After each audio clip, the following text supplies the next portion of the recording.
right, guys, let's take some fan questions. How do you see Tony Ferguson versus Khabib going? Would love to hear your thoughts. Well, okay, that fight's very interesting, and it's interesting to start off with one reason, which is pace. Right? If you have a super high pace, skills really don't matter. In any sport, you can take skills out of it if you can just get your opponent fatigued. Khabib gets everybody tired, but that's the same game that Tony plays. So now you have a positional battle, which is going to come into it second. Khabib is great at getting to those positions. Tony's just going to be hard to deal with there. Tony's not a guy that lays on his back and only tries to submit you. Tony will be looking for submissions while looking to hurt you. Those Tony Ferguson elbows are a real thing, and they are a nasty, nasty weapon. On the feet, it is believed by the guys within that division that Tony has a meaningful advantage. Now, I don't personally see, and I never have personally seen, the weakness in the stand-up skills of Khabib that I do hear other people perpetuate. That's my eyes have never told me that. Are they a little more blue collar? Are they a little bit greener? A little rougher around the edges? Yeah. I see all of that. I don't see them being ineffective. I don't see him taking shots that he doesn't know how to defend. I don't see him connecting with shots to his opponent that doesn't then hurt the opponent. All of the time he puts Conor McGregor in his tea kettle. So I don't really see that myself, but you got to listen to the boys in the back. The guys in the division know their own better than anybody else, and the guys in the division are saying that Tony gives Khabib big problems everywhere. Hey, Mr. Sonnen. I was wondering, you've talked about how the UFC didn't want to give GSP another fight for the belt because they thought he'd just run off with it. Well, now that Stipe won against DC, and DC has clarified that he wants to fight Stipe again, but no matter what, it's going to be his last fight. Do you think the UFC is going to give him that fight, knowing that they don't want to have someone run off with the belt? Thank you! This is what I keep saying.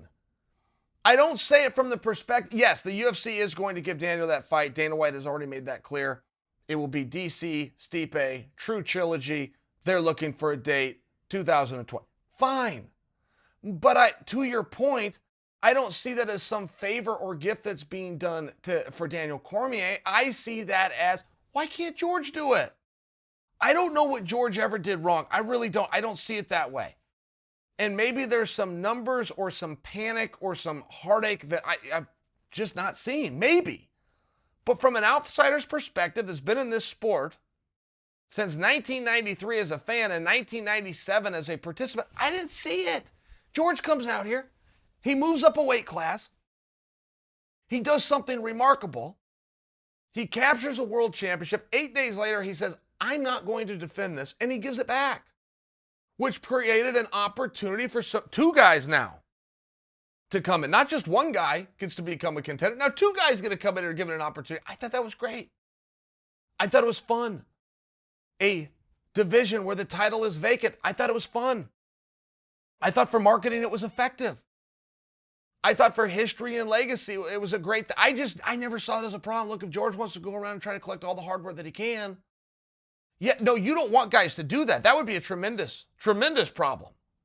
I'm just projecting for you that you're not going to have a whole bunch of guys do it.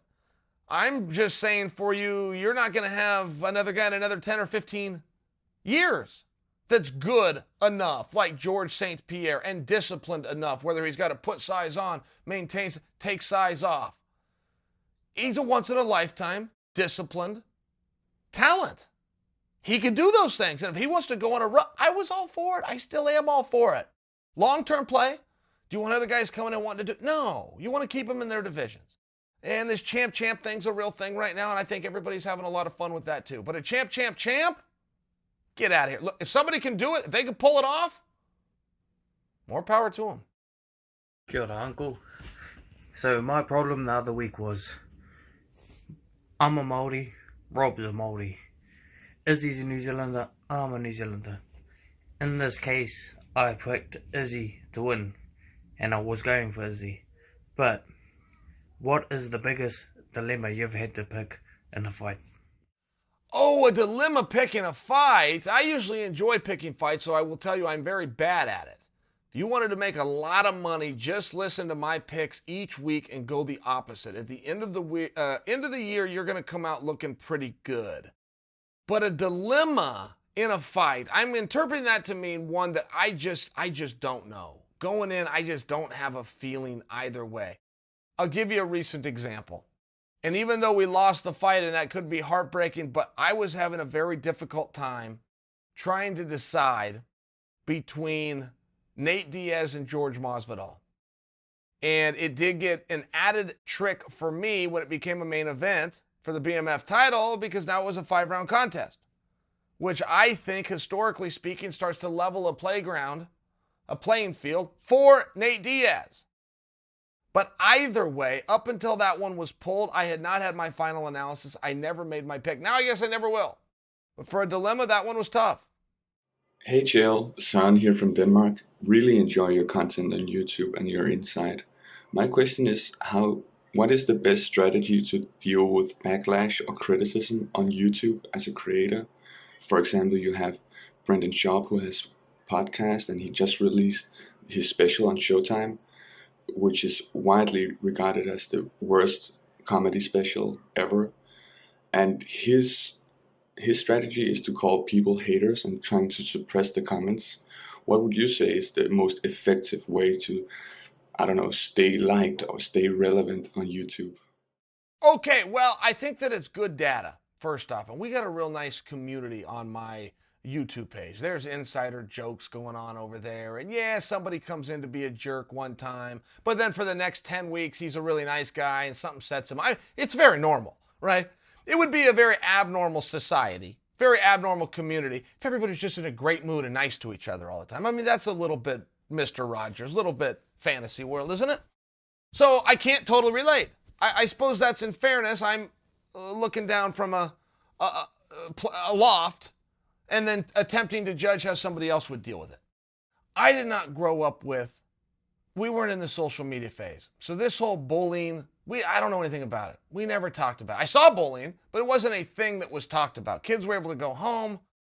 Their parents loved them. Once they're out of school, now they're only with their friends or they're with their soccer team or whatever. Everybody likes them. They got to go back to school. Maybe some kid's a jerk a little bit. It wasn't a real thing. What's happening now with the social media is there's nowhere you can go that you aren't put down. If that's what somebody's looking to do to you, they could come and be a jerk to you at school, then you go home and they just go online and they keep being mean to you. Or they're a real bad person and they go recruit 4 or 5 other people to do the same thing to you. Now you got to have somebody being a jerk to you in the hallway, and then you got to go home and get 4 or 5 messages on your social media about what a bad person you are, just bringing you down. This is what kids have to deal with today. So I don't want to be up in my loft where I haven't been on that side of it and attempt to judge, but I will tell you, first off, those comments are helpful. Many ways those comments are helpful. Some you are going to laugh at, some are ridiculous, and some you're going to, ooh, that guy brought up a good point. I'm going to use that, make myself better. The other side of it is it's just really important that you don't ever believe what they're saying about you. And that can go the other way too. If they start telling you how great you are and how wonderful you are, and you start really believing that, you got to keep that in check too, and try to stay humble and try to be better. Hone your craft. And ultimately, it does come down to numbers. The first thing that I check when I go to something like that, take Twitter by example, they call those retweets. Take Facebook by example, they call those likes.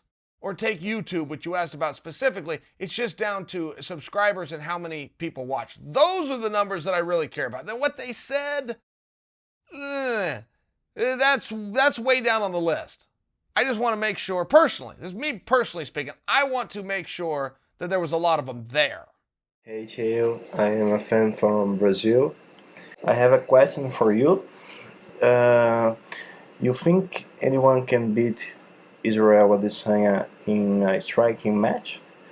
Because Paulo Costa don't come for a fight a grappling mat or something like this. He comes for the strike, and he's sure less experienced than Israel.